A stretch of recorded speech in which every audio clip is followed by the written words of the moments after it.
بسم الله الرحمن الرحيم. الحمد لله الذي بنعمته تتم الصالحات،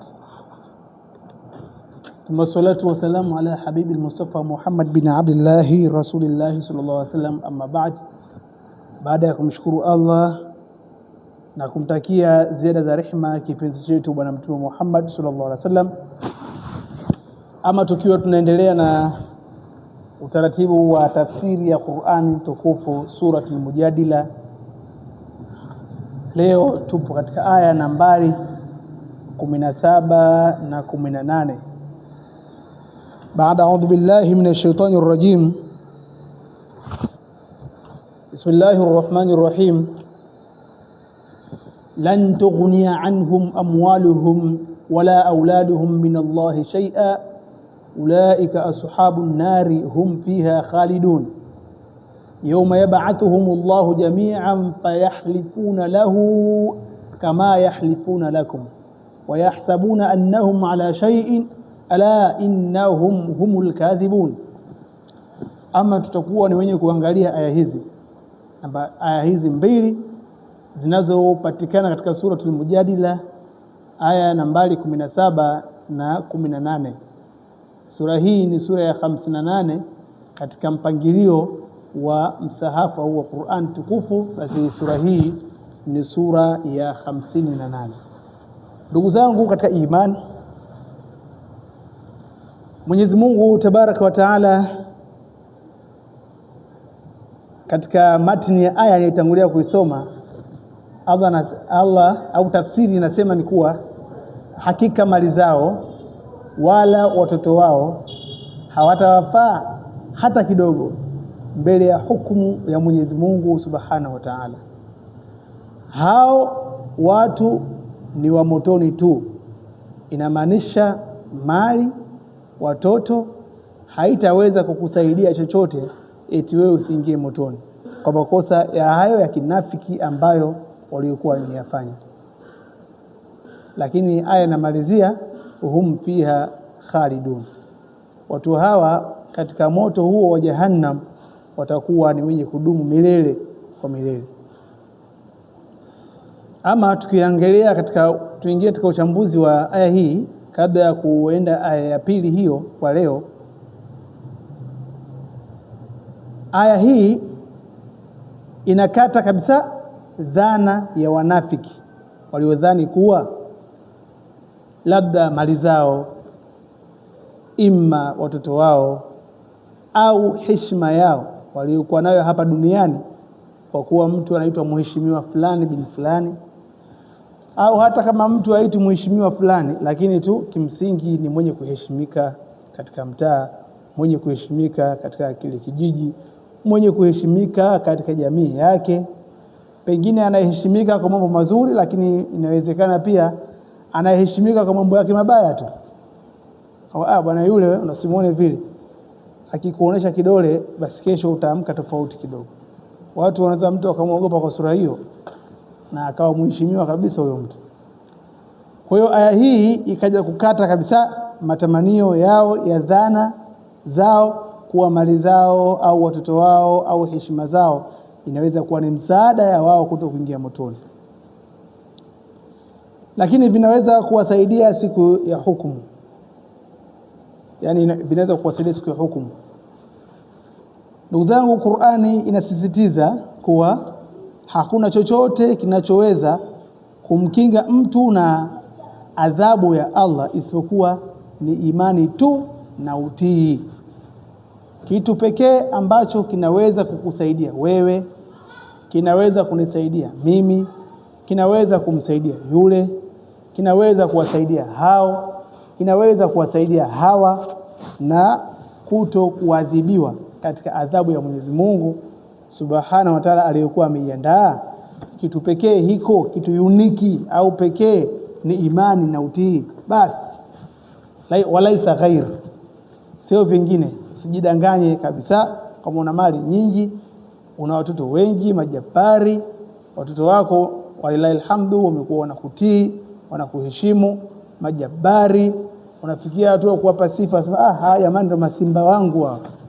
ndo masimba wangu hapa bwana, mimi simba wao ndo masimba wangu, au ndo ngome zangu. Sawa, wape sifa nzuri, wapende watoto wako, waenzi, lakini tambua tu siku itakapofika, kama ni wewe ni mtu wa motoni, hawezi kukusaidia. Kwa hiyo kikubwa ujiandae vizuri, jiandae vizuri katika kufanya matendo mazuri. Aya hile imeanza neno lan. Katika lugha lan ni harfu nafi wa nasb, lakini ni tusibul abadi. Watanahau wanaitafsiri kama hivyo neno hilo.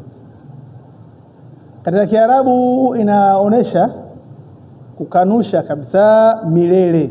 Neno lan katika Kiarabu inaonesha, yani herufi hiyo inapotumika katika aya au sehemu yoyote, msamiati wowote wa Kiarabu, inaonesha ni kukanusha tena kabisa au milele. Kwa hiyo tunarudi pale pale, kwa maana yake ni kwamba haitakusaidia hata chembe. Minallahi shay'an ni msisitizo wa Mwenyezi Mungu.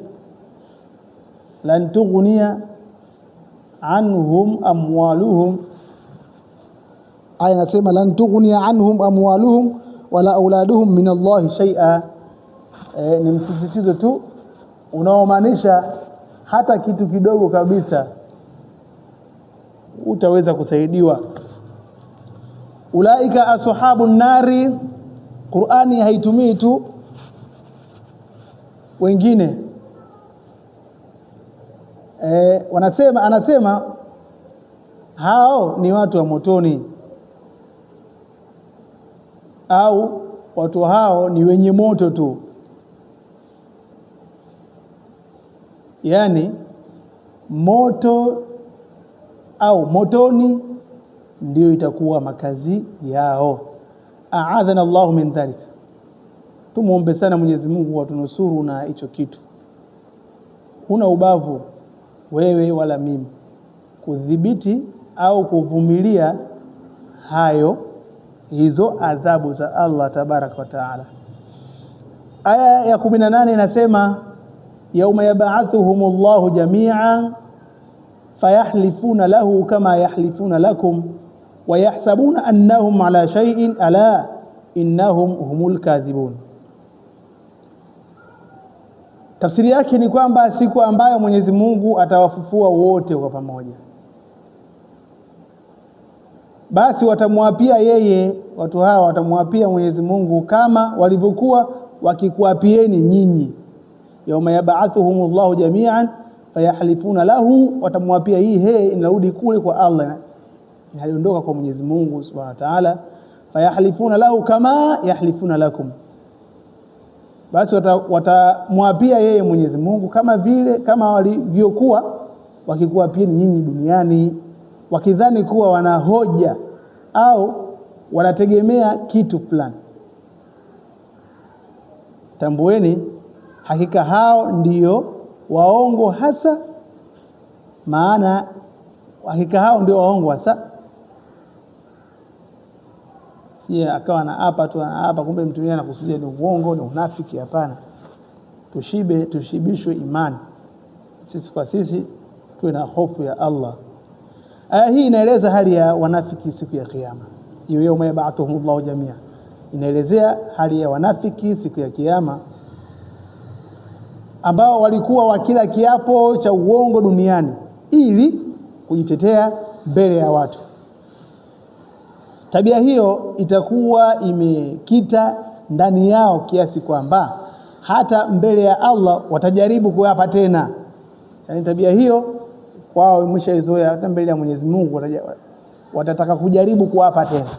Lakini hapo hakuna udanganyifu unaoweza kufanikiwa. Yani mbele ya Mwenyezi Mungu hakuna udanganyifu hata chembe ambao labda unaweza kufanikiwa, kwa sababu Allah anajua siri zote. Kama yahlifuna lakum, hii kama ni harfu tashbih. Katika watu wa balagha wanasema hivyo, kama walivyokuwa kama walivyowaapia watu duniani. Wayahsabuna annahum ala shay'in, wanafikiri wanahoja au msingi wa kujitetea. Ala innahum humul kadhibun. Kuna msisitizo mkubwa hapa kwa kutumia ala, tahadhari kubwa hiyo. Ala ni tahadhari kubwa mno. Ala innahum humul kadhibun. Inna ni msisitizo pia, ni harfu taukid. Hum kuwatenga wao pekee, kwamba hao ni waongo. Kwa hiyo maana yake ni kwamba, utafsiri yake kifupi ni kwamba hakika hao ndio waongo wa ukweli kabisa. Ndugu zangu, sababu ya aya hizi kuteremka au kuteremshwa, aya hizi zilishuka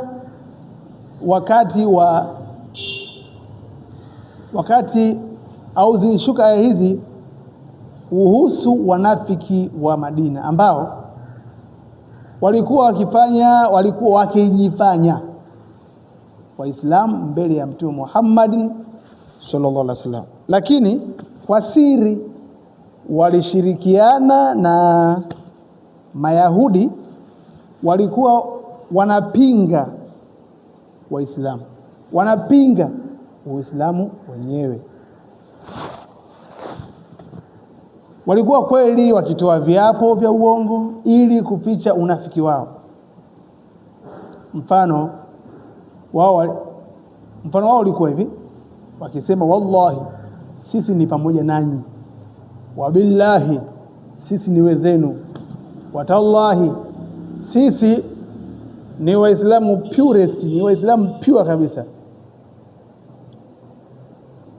Lakini wakati wakiapa viapo hivyo, mioyoni mwao hawakuwa waaminifu kabisa. Unika kombe mwana haramu apite, au danganya toto ndio lugha ambazo tunaweza tukasema kwa sasa hivi walikuwa wakitumia. Ndipo Allah akawafichua katika aya hizi. Katika aya hizi mbili, ndipo katika aya hiyo ambayo tumetangulia kusoma, ndipo Mwenyezi Mungu akawafichua. Nini ambacho tunajifunza katika uwepo wa aya hizi? Mafunzo makubwa ambayo tunajifunza, aya hizi zinafundisha mambo makuu manne. Moja, mali na watoto si kinga ya adhabu ya Allah subhanahu wa ta'ala. Mali zako, watoto wako si kama ndio kinga wewe kutokupata adhabu ya Allah subhanahu wa ta'ala. Jambo la pili ambalo pia tunajifunza, kuwa unafiki ni hatari zaidi kuliko ukafiri wa wazi.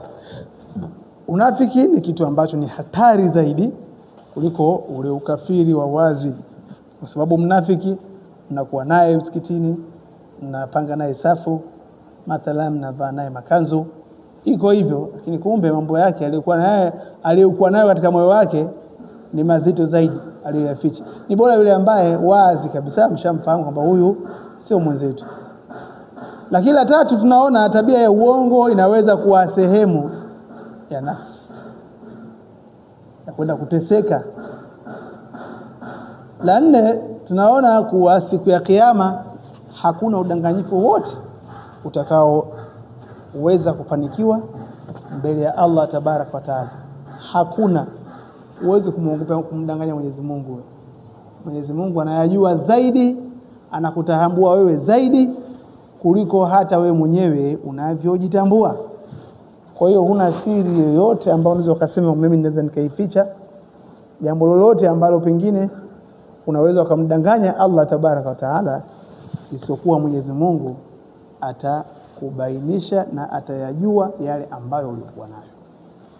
Yote kwa yote, tumuombe Allah subhanahu wa ta'ala atujalie tuweze kuishi vizuri na tuweze kumwabudu yeye, tuweze kuwa na imani zilizokuwa thabiti kabisa katika kumwabudu Allah tabaraka wa taala, na atuepushe na chembe chembe za kinafiki na chembe chembe za hasadi na chembe chembe za husuda na kila aina ya mabalaa. Allahumma amin. Wabillahi tawfiq. Kwa leo tutakuwa ni wenye kuishi hapa. Wa hadha, assalamu alaykum wa rahmatullahi wa barakatuh.